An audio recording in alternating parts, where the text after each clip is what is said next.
Good morning, please sit down. Excellencies and members of the Diplomatic Corps, Secretary Prosi Alcala, Secretary Sani Coloma, Assistant Secretary Davino Gatbagan, Speaker Jose de Venecia, partners and experts from the livestock industry, trade exhibitors, fellow workers in government, honored guests, mga minamahal ko pong kababayan, magandang umaga po muli. Among the Philippines' earliest achievements in science and technology were a number of measures for the health of livestock and poultry. In 1906, for example, the work to eliminate rinderpest began. These livestock disease became rampant following the importation of livestock into the Philippines after the revolution in the war. Then, Filipinos and Americans worked together to develop, test, and eventually implement the use of a serum that would immunize animals. At around the same time, our then Bureau of Science also found itself devoting much of its work to monitoring public health and the existing food supply. Undoubtedly, the hard work of generations of scientists and stakeholders in the agricultural industry, whether here or across the globe, has redounded to great benefits for all.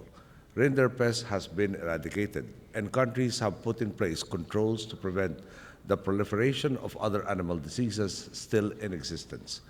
The Philippines, the Philippines itself has been free from from foot and mouth disease since 2010 and from highly pathogenic avian influenza since 2005. If we are to draw any lesson from the anecdotes I mentioned earlier, it would be that then, as today, food security is not just about ensuring the stability of supply, it is just as much about public health and safety. Perhaps the burden is even greater today. After all, while modernization allows stakeholders to become even more efficient, this also entails higher standards in maintaining the health of animals, the safety of end products and consumers, and the welfare also of the environment. This is precisely what we are doing in the Philippines, improving each step in the process from beginning to end. For instance, towards maintaining the health of poultry and livestock, our Department of Agriculture, through the Bureau of Animal Industry, provides strategic vaccination and disease surveillance, amongst other services, to eradicate and control 13 infectious animal diseases. As evident in this exposed theme, animal feeds are part and parcel of animal health and consequently of food security. One of our most basic concerns is maintaining the availability and the sufficiency of feed. Right now, there seems to be an imbalance as to the 447 feed millers in the country. 332 are in Luzon, 49 are in Visayas, and only 66 are in Mindanao, which, by the way, produced half the country's corn in 2012. Of course, SMEs and businesses have the options of importing feed, which is why we have expos like this one. But what about the smaller players in the industry?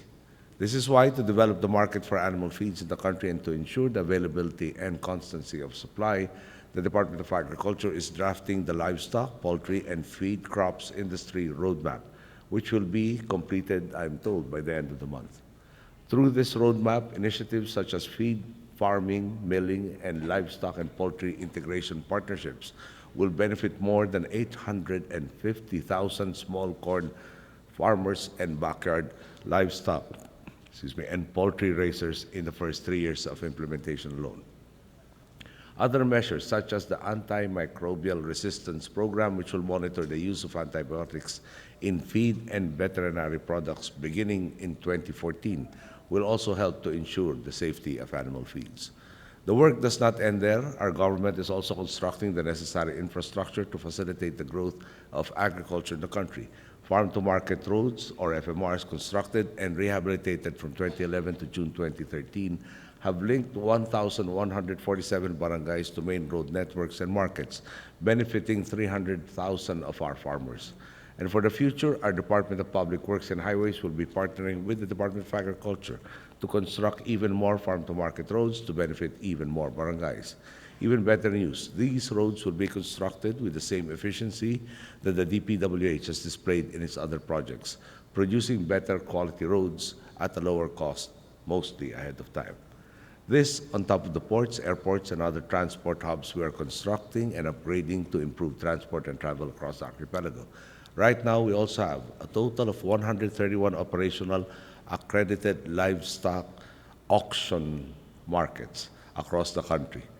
These serve as centralized trading facilities for animals, particularly cattle and carabaos.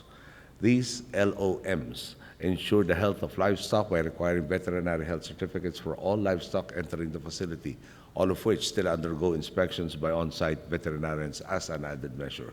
Behind these initiatives and behind our government's decision to prioritize the agricultural sector lies a single question: what will yield the greatest benefit for the common Filipino?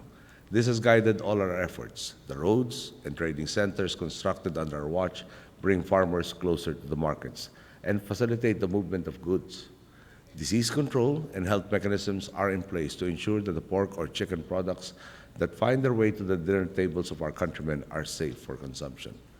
Plans to develop the feeds industry and make the most of materials grown in the Philippines redound to a more stable livelihood for corn farmers and access to cheaper feeds for backyard livestock and poultry raisers.